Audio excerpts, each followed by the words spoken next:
I've got a promotion exam at work, and I need to buy the study materials for it. Also, if I don't do overtime, my salary will be reduced. Mike said while we were discussing how to manage our finances for our life together after getting married. He has to study for the promotion exam, so the money he can bring into the household will decrease. I thought it was fine since both of us are working. However, right after that, I started feeling uneasy about Mike's behavior. He was using an unfamiliar app on his phone, and his overtime suddenly increased. Most of all, when we went out to eat, he wouldn't take a single bite of food. I was also curious about the waiter's strange hand movements. I felt like I had seen those hand movements somewhere before. If my suspicion is right, it could turn out to be pretty bad. I left the bar for a drink and distanced myself from Mike. I decided to uncover his suspicious activities. Thinking nobody would notice was a huge mistake. My name is Emily Wilson, and I'm turning 38 this year.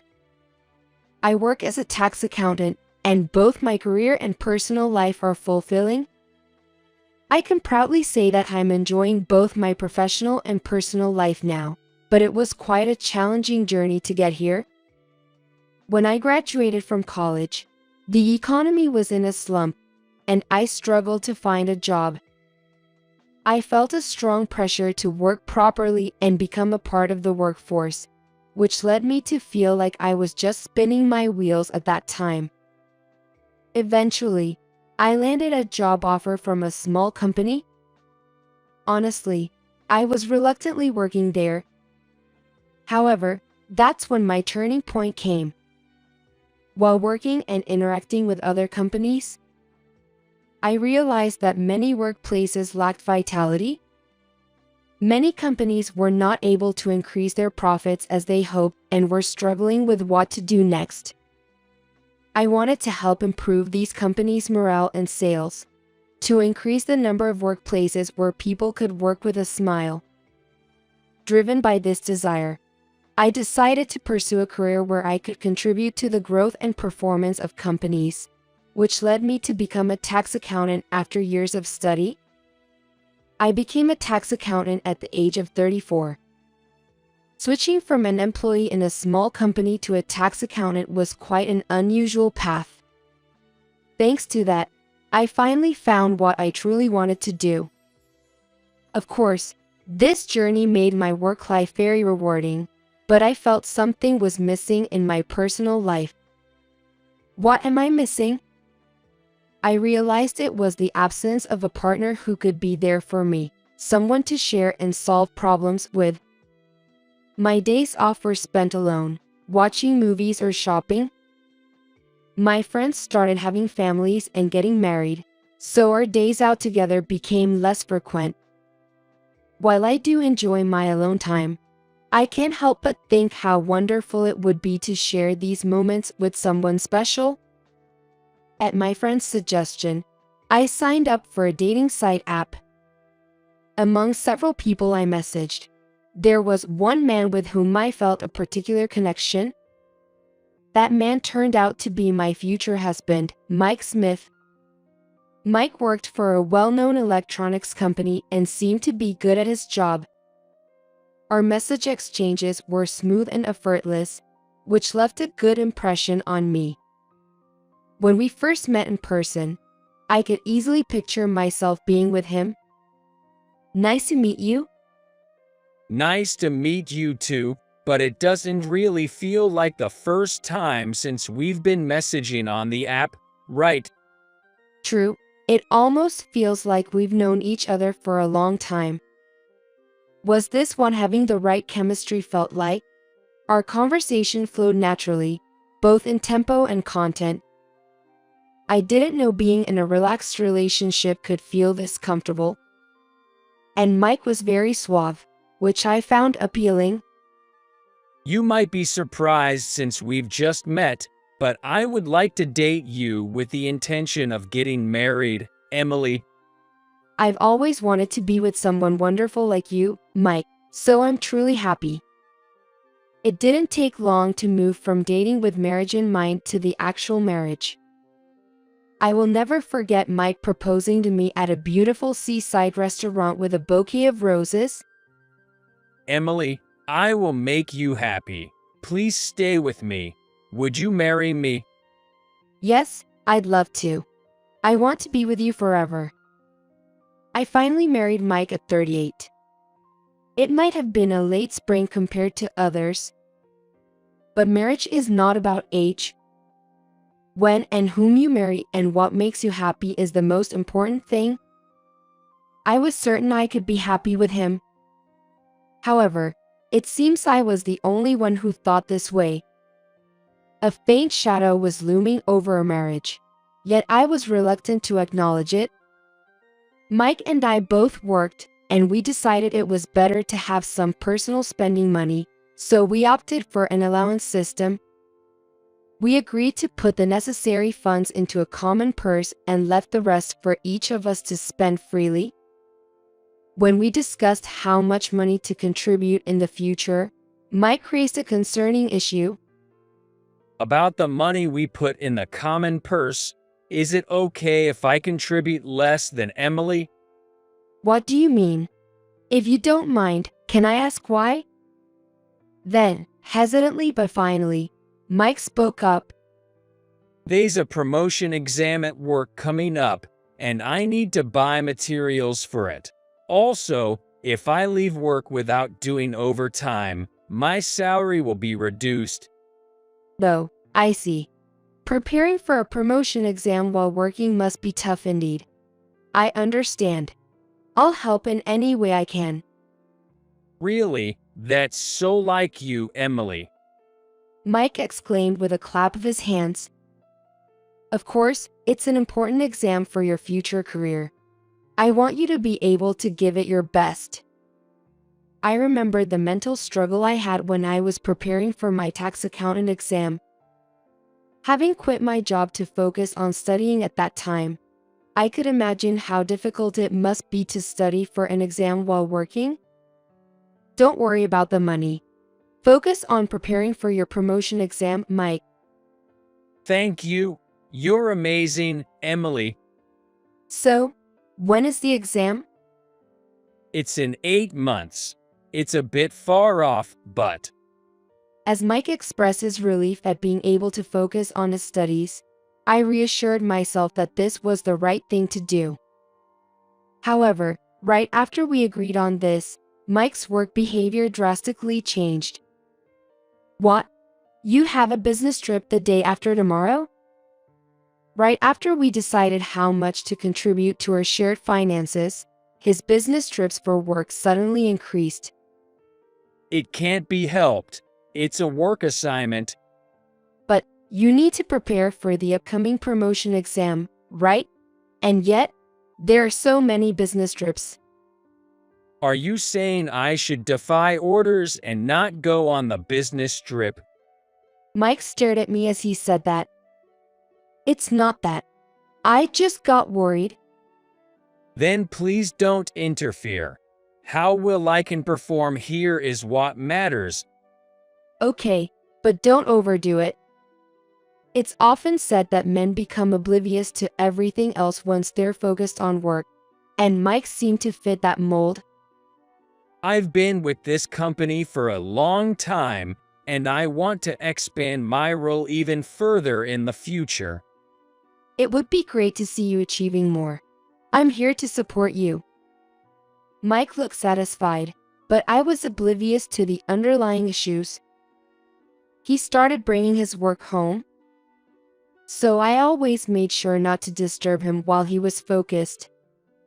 It felt restrictive, but I did it for Mike. Then, one quiet evening, the notification sound of a smartphone echoed in the living room. Oh, that's Mike's phone. The notification sounds beeped continuously just as Mike went to the bathroom. I thought I should inform him if it was an important work call. When I casually picked up his phone, something felt off. A glittering character on a light blue background was displayed prominently on the screen. Mike usually used his phone only for work, so this app seemed out of place. Could it be an app for meeting someone of the opposite sex? But that wouldn't make sense now that we're married. Just as I was pondering this, Mike came back from the bathroom. Hey, why are you? Oh, your phone was ringing nonstop, so I thought I'd give it to you in case it was work-related. Hey, don't do more than you need to. He rushed over and snatched his phone out of my hand. With a sharp snap, the phone transferred to Mike's hand. I'm sorry, but you don't have to snatch it like that. Keep out of it. I haven't announced our marriage at work. It would be shocking if you suddenly answered my phone. He explained while hastily checking his phone screen. Indeed, in a large company like Mike's, not everyone would know who's married and who's not. Even though I just tried to pass him his phone, he became irritable. Maybe his work isn't going well. Mike's mood often reflects how things are going at work, so it's probably the case this time too.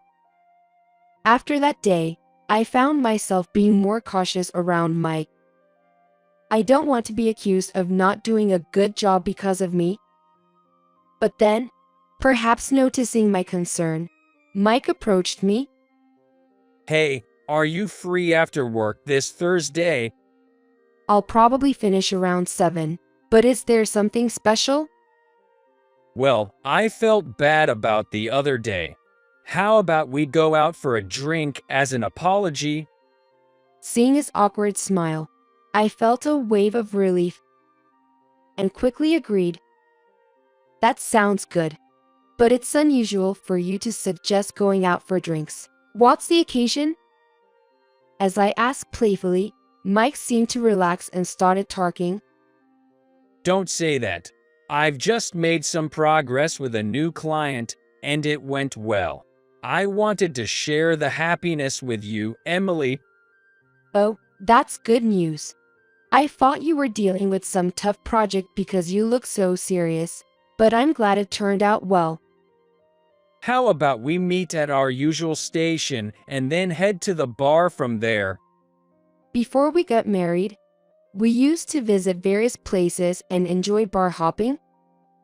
We both liked having conversations without holding back and savored the pairing of drinks and snacks as a hobby.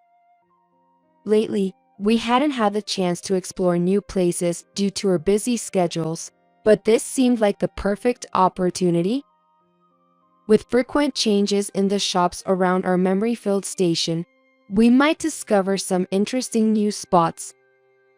I was really looking forward to the day of our date. To make sure I wasn't late for our meetup, I finished work earlier than usual. I remembered how we used to go bar hopping in this area before we got married. I was excited to remember that. We always chose a place based on our mood at the moment, making each visit unique. Hey, over here. So, where shall we go today? As we walked side by side through the bustling streets, a particular sign caught my attention. The decoration was modest, but each piece of ornamentation seemed sophisticated. The tile work was also delicately patterned, exuding a sense of style. The sign marked open-listed delicious-sounding dishes and the bartender's recommendations, handwritten with care. It appeared that the bartender's favorite drinks were on offer today. Seeing it for the first time, I felt drawn to it. Hey, how about we try this place today? Although I had passed by here many times, the discovery filled me with joy.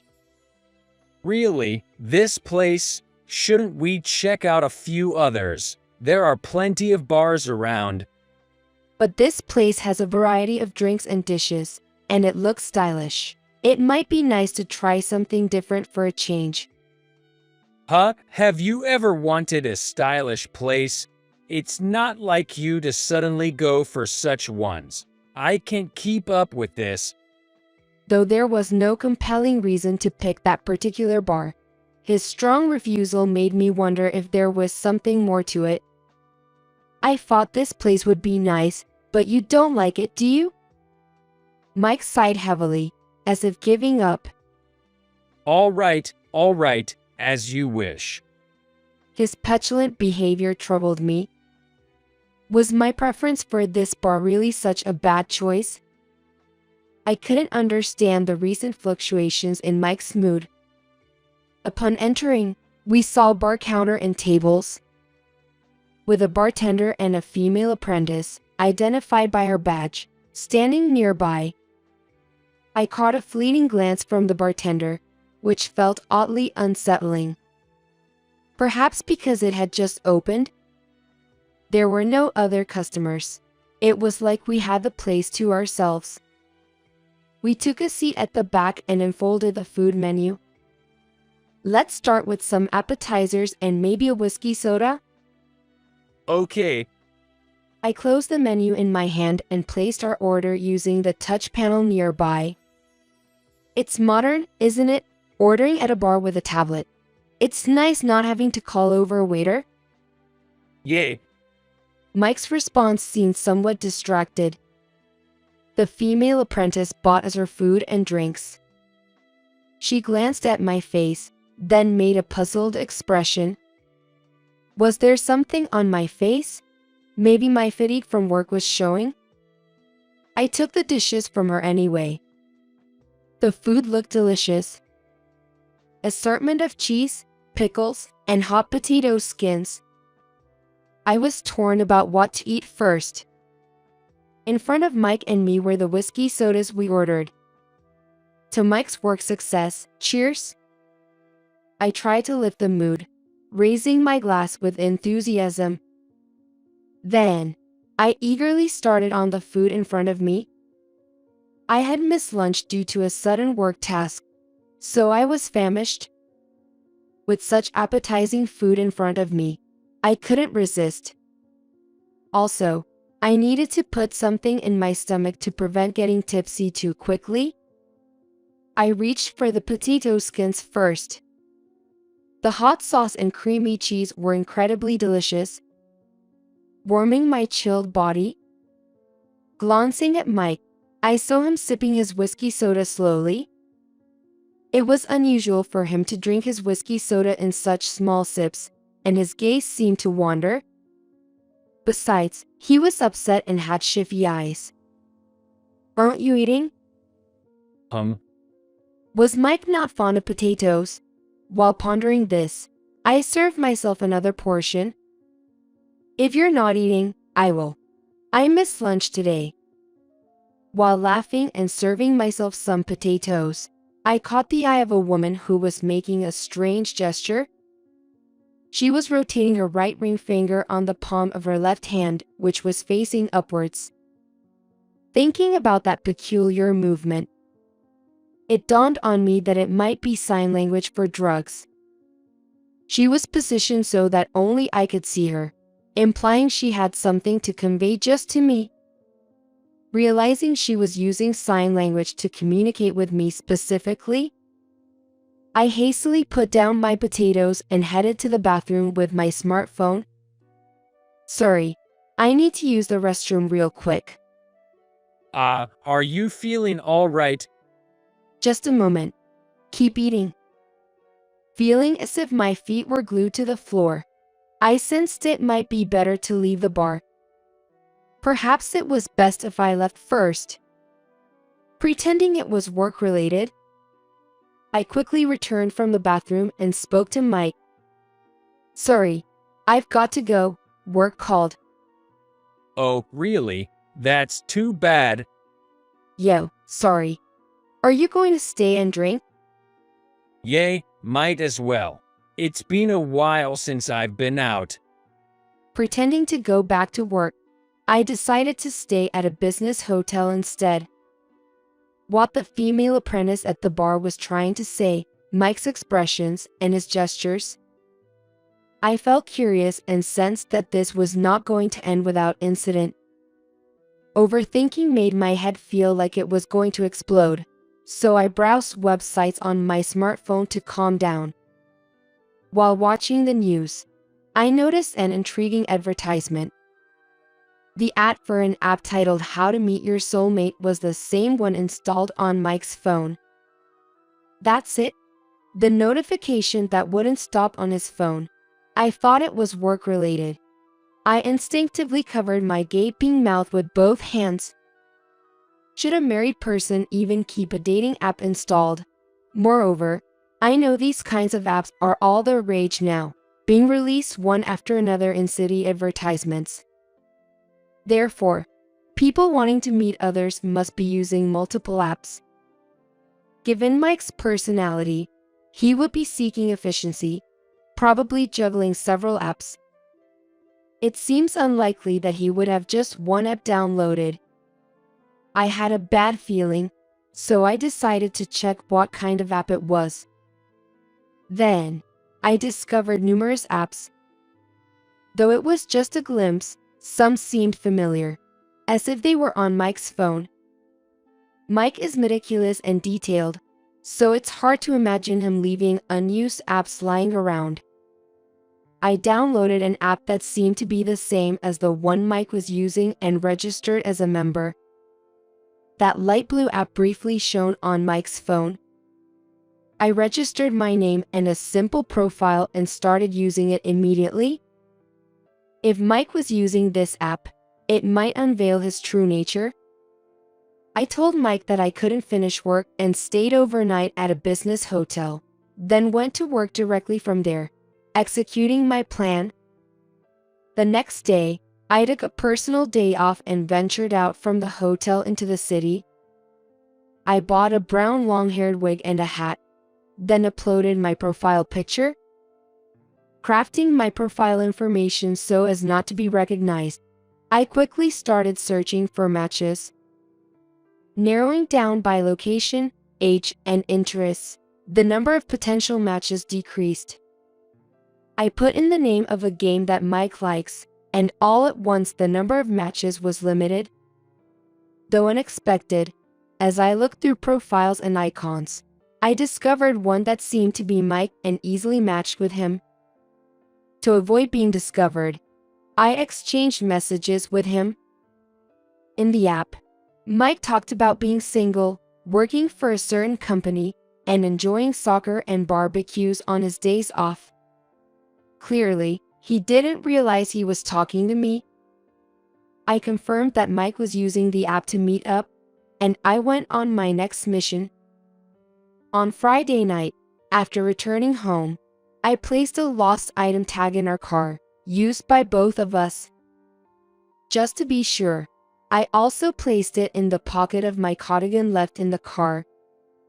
Then, I returned home, acting as if nothing had happened. Given Mike's frequent use of dating apps, he probably wasn't just talking to one person. I'm home. Work was crazy after that. Do you have any plans for this weekend, Mike? I have to go out for work, so it doesn't look like I'll get the weekend off. Really? That sounds tough. There's a sale going on, so I plan to go shopping by myself. All right, have a good time. As I said it, I glanced at Mike heading to the shower with his phone in his hand. In fact, I already knew that Mike had been searching on the family computer for tourist spots in the neighboring town. He had looked up ferry schedules, a delicious bakery, parks with nighttime views, and even hotels. Moreover, his search history included "she's the one" gift and fifth date proposal lines, so the woman he was planning to date this time must be his true love. I decided to make my move the following weekend. Well, I'm going to work. You know, working on a day off is the worst. That's true. Then you have a good day. After seeing Mike drive away, I started my move to catch him in the act of cheating. I booked a room in the hotel Mike had searched for and first monitored his movements from there. The lost item tag's movement confirmed he was indeed heading to the neighboring town. I watched the pin move to the ferry terminal and a chic cafe. Tonight, at the park with a night view, would be where I'd confront him. It was easy to imagine him parking the car near the park to enjoy the night view.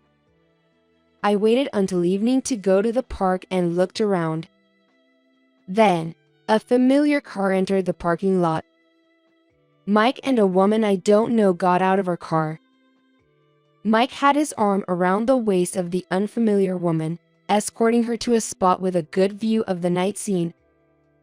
After watching Mike and the woman walk away from the car, I got into the back seat. Crouched under the seat, I waited for the two to return. Soon, the satisfied pair returned from viewing the night scene. It was really beautiful. I'm thrilled to think about the wonderful night ahead with you, Mike said as he sat in the driver's seat. The woman, presumably his affair partner, took the passenger seat. I stood up from the back seat and put my hands around Mike's body like a hug. Hey, what's all this about? Mike turned around with a guilty look. Well, it's just that. So, you plan to propose to your girlfriend on the 5th date at this park with a view? Thought you could smoothly carry on with your affair? In the dim car, Mike's face drained of color.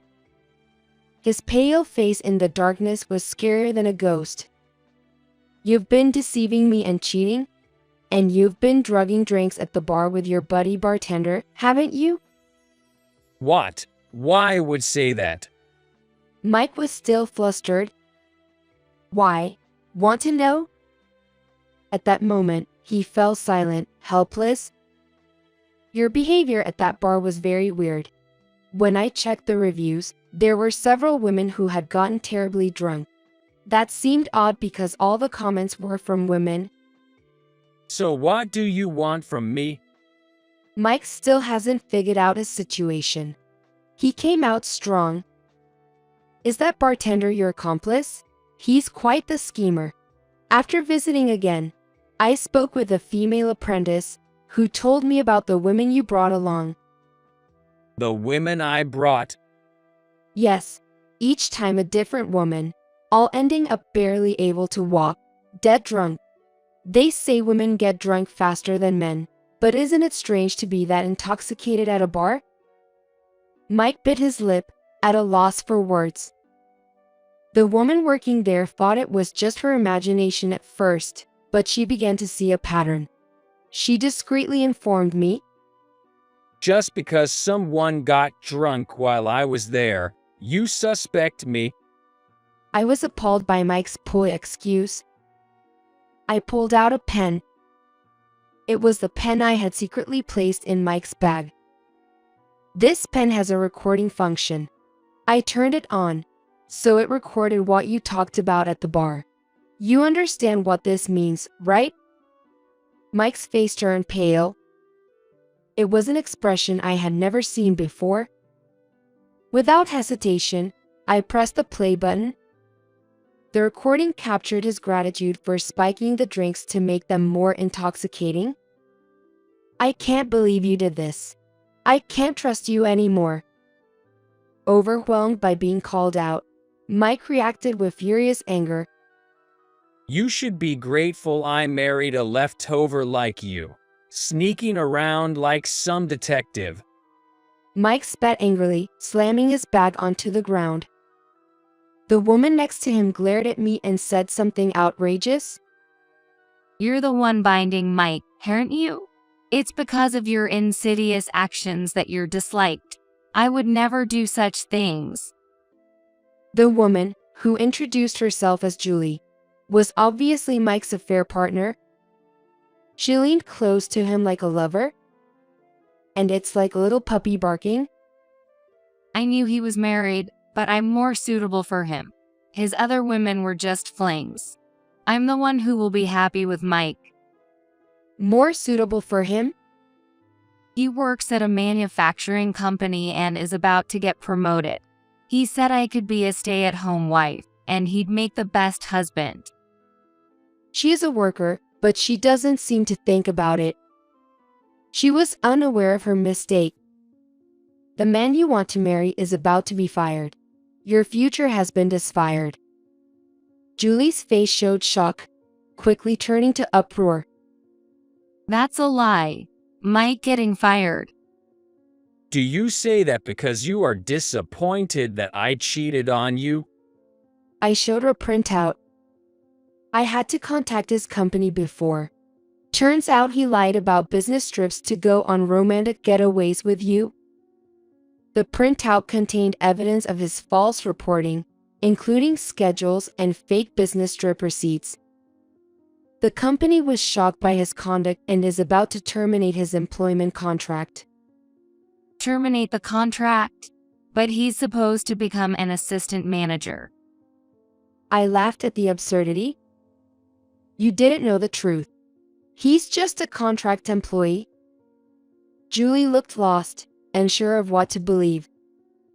I don't see the appeal of a man who gets women drunk for his pleasure and is just a temp worker, but if that's what you want, he's all yours. No, I don't want a man who's getting fired. Julie retorted, then tried to walk away from the passenger seat. I put my foot in front of Julie's. Julie fell hard and hit her face on the ground. How could you do that? You knew he was married and still pursued an affair, even trying to steal him away. You were prepared for the high cost of infidelity, right? Now Julie's face turned pale. I'm a woman and can't pay alimony. I don't have that kind of money. It's shameful to say you don't have money because you're a woman at your age. It's undoubtedly your own fault due to lack of ability. Hey, you don't need to go that far. Mike said, wrapping his arms around Julie defensively. I've had enough of your farce. A woman who robs married men. A man who conspires with a bartender to intoxicate women for his own desires. You two look great together. I walked away from Mike and Julie. I'm a woman, so obviously I can't pay. Mike will take care of everything, right? Hey, these days are gender equality. There's no men will or women can't anymore. Take care of your own issues. How awful. Are you betraying me? I heard the two arguing behind me. I was surprised to hear the word betray from Julie, but that no longer had anything to do with me. I returned home once and left with only the necessary luggage. Mike called many times wanting to reconcile, but I ignored all his attempts. Once, I answered thinking it was an unknown number, but it was Mike.